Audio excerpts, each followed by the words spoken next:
नमस्कार। कला चैनल में आप सभी का स्वागत है। मेरा यह वीडियो कल्याण के नारी अंक से लिया गया है। पुरुष और प्रकृति के संयोग से ही जगत बना है और जब तक जगत रहेगा तब तक पुरुष और प्रकृति का यह संयोग भी बना रहेगा। पुरुष और प्रकृति दोनों अनादि हैं। पुरुष संसर्ग से प्रकृति ही संपूर्ण जीव जगत को, समस्त विकारों को और निखिल गुणों को उत्पन्न करती है। यह गीता में भी कहा गया है। प्रकृति शक्ति है और पुरुष शक्तिमान। शक्ति के बिना शक्तिमान का अस्तित्व नहीं और शक्तिमान के बिना शक्ति के लिए कोई स्थान नहीं। इनका परस्पर अविनाभाव संबंध है। इसी प्रकार नर नारी का संबंध है। नर पुरुष का और नारी प्रकृति का प्रतीक है। नारी का नाम ही प्रकृति है। एक के बिना दूसरा अधूरा है। इसी तत्व पर हिंदू शास्त्रों ने नर और नारी के कर्तव्य कर्मों का निर्देश किया है। दोनों के कर्तव्य पृथक पृथक होने पर भी वे एक ही शरीर के दाहिने और बाएं अंगों की भांति एक ही शरीर के पूरक हैं और एक ही शरीर की स्थिति, समृद्धि, पुष्टि, तुष्टि के कारण है। एक के बिना दूसरे का काम नहीं चल सकता। अपने अपने क्षेत्र में दोनों की ही प्रधानता और श्रेष्ठता है, पर दोनों की श्रेष्ठता एक ही परम श्रेष्ठ की पूर्ति में संलग्न है। दोनों मिलकर अपने अपने पृथक कर्तव्यों का पालन करते हुए ही जीवन के परम और चरम लक्ष्य भगवान को प्राप्त कर सकते हैं। नर भगवान की प्राप्ति करता है। पतिव्रता नारी के दिव्य त्याग में आदर्श को सामने रखकर भगवान के प्रति संपूर्णतया आत्मसमर्पण करके, और नारी उसी भगवान को सहज ही प्राप्त करती है अपने अभिन्न स्वरूप स्वामी का सर्वांगपूर्ण अनुगमन करके, उसके जीवित रहते और प्राण त्याग करके चले जाने पर भी। यह सीधा साधा नर और नारी का स्वरूप और कर्तव्य है। नारी अपने क्षेत्र में रहकर अपने ही दृष्टिकोण से नर की सेवा करती है और भगवत प्राप्ति के लिए, और नर भी अपने क्षेत्र में रहकर नारी की सेवा स्वीकार करके अपने क्षेत्र के अनुकूल कार्यों द्वारा उसकी सेवा करता है भगवत प्राप्ति के लिए ही। दोनों के ही स्थान और कर्तव्य एक दूसरे के लिए महत्वपूर्ण, आदरणीय और अनिवार्य, अभिनंदनीय हैं और दोनों ही अपने अपने लिए परम आदर्श हैं। यही भारतीय नर नारी का स्वरूप है। नर नारी का सेवक, सखा और स्वामी है। इसी प्रकार नारी भी नर की सेविका, सखी और स्वामिनी है। इसलिए नारी पतिव्रता है। यह पातिव्रत्य है वस्तुतः परम पति परमात्मा की प्राप्ति और प्रीति के उद्देश्य से ही। इसलिए प्राचीन और अर्वाचीन कुछ ब्रह्मवादिनी और भक्तिमती गार्गी आदि और मीरा आदि नारियां सबसे संबंध तोड़कर और एकमात्र भगवान से ही संबंध जोड़कर भगवान को प्राप्त कर चुकी हैं। आज भी ऐसी पवित्र हृदया नारियां हैं और आगे भी होंगी। पर जगत चक्र के भली भांति संचालन के लिए नारी के इस आदर्श की अपेक्षा उसके पातिव्रत्य का आदर्श विशेष उपयोगी और आवश्यक है। इसलिए शास्त्रों में स्त्री धर्म के नाम से पातिव्रत्य का ही निर्देश है। इस पातिव्रत्य के द्वारा नारी नर को पूर्ण बनाती है और मात्र रूप से जगत को परम पवित्र चरित्रवान पुरुष रत्न प्रदान करके भगवान के मंगल उद्देश्य की पूर्ति करती है। भारतीय नारी का स्वरूप और उसका दायित्व। वर्तमान युग में सब ओर स्वतंत्रता की आकांक्षा जागृत हो गई है। नारी के हृदय में भी इसका होना स्वाभाविक है। इसमें संदेह नहीं कि स्वतंत्रता परम श्रेष्ठ धर्म है और नर और नारी दोनों को ही स्वतंत्र होना भी चाहिए। यह भी परम सत्य है कि दोनों जब तक स्वतंत्र नहीं होंगे तब तक यथार्थ प्रेम होगा भी नहीं। परंतु विचारणीय प्रश्न यह है कि दोनों की स्वतंत्रता के क्षेत्र और मार्ग दो हैं या एक ही। सच्ची बात यह है कि नर और नारी का शारीरिक और मानसिक संगठन नैसर्गिक दृष्टि से कदापि एक सा नहीं है। अतएव दोनों की स्वतंत्रता के क्षेत्र और मार्ग भी निश्चय ही दो ही हैं। दोनों अपने अपने क्षेत्र में अपने अपने मार्ग से चलकर ही स्वतंत्रता प्राप्त कर सकते हैं। यही स्वधर्म है। जब तक स्वधर्म को समझा नहीं जाएगा तब तक कल्याण की आशा नहीं है।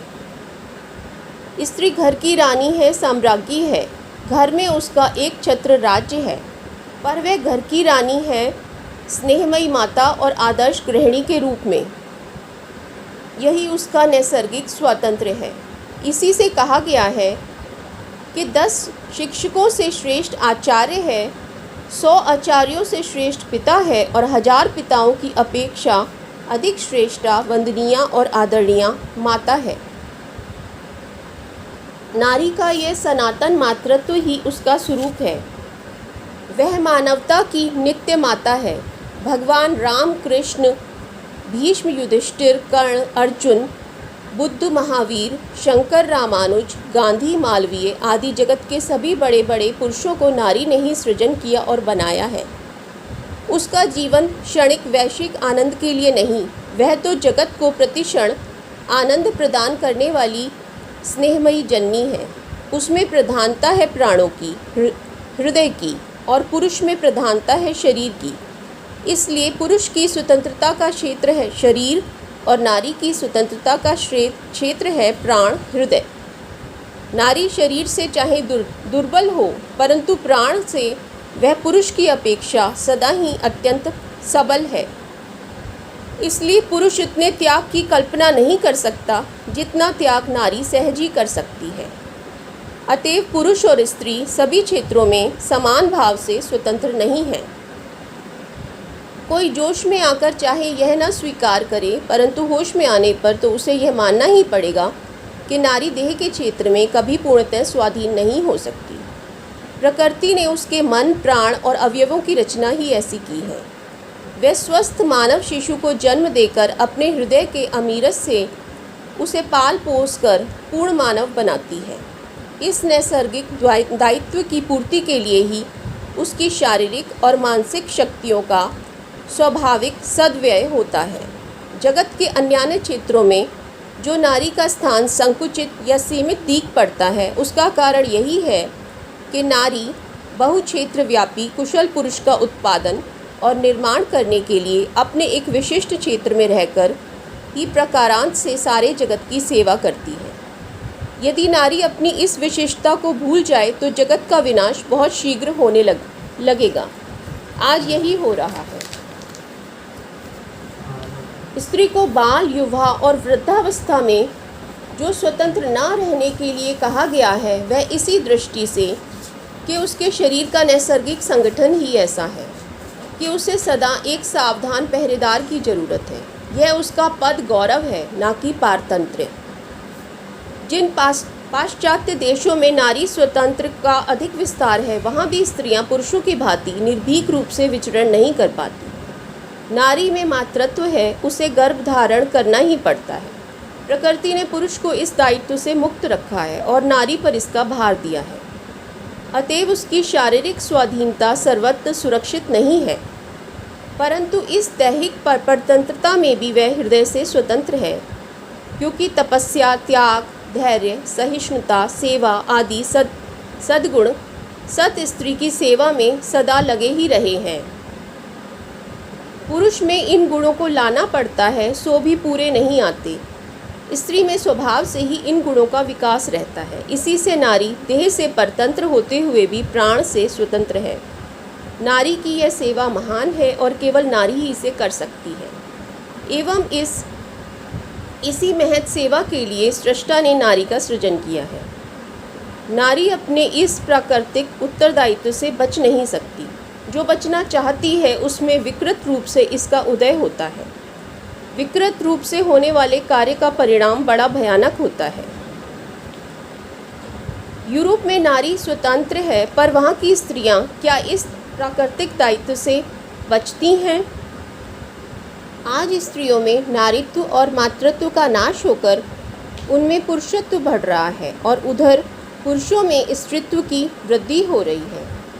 नारी नियमित व्यायाम करके और भांति भांति के अन्यान्य साधनों द्वारा मर्दाना बनती जा रही है, तो पुरुष भाव भंगिमा, केश विन्यास, स्वर माधुर्य आदि के द्वारा जनाना बनते जा रहे हैं। स्त्रियों में मर्दानगी अवश्य आनी चाहिए।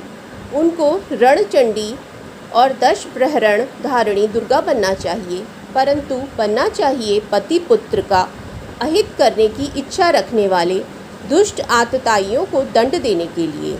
यह तभी होगा जब उनमें पत्नीत्व और मातृत्व का अक्षुण्ण भाव स्थिर रहेगा।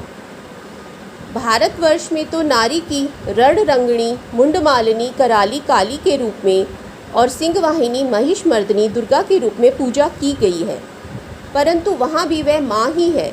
स्नेहमयी माता, प्रेममयी पत्नी आदि वीरांगना बनकर सज्जा सुसज्जित होकर मैदान में आवेगी, तो वह आतताइयों के हाथ से अपनी और अपने पति पुत्र की रक्षा करके समाज और देश का अपरिमित मंगल और मुख उज्ज्वल करेगी।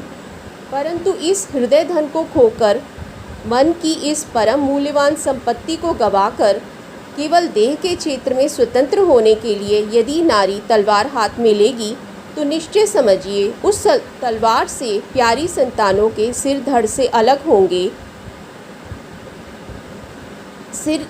अलग होंगे, प्राण प्रियतम पतियों के ही हृदय बेधे जाएंगे और सबके मुखों पर कालिमा लगेगी। स्त्रियों को रणरंगिणी बनने से पहले इस बात को अच्छी तरह सोच रखना चाहिए।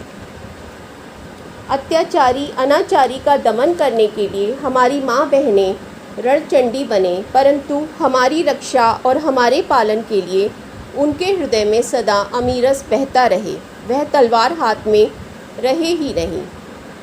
अतएव इस भ्रम को छोड़ देना चाहिए कि वर्तमान यूरोप अमेरिका में स्त्रियां स्वतंत्र होने के कारण सुखी हैं और उन्हें वर्तमान शिक्षा से सच्चा लाभ हुआ है।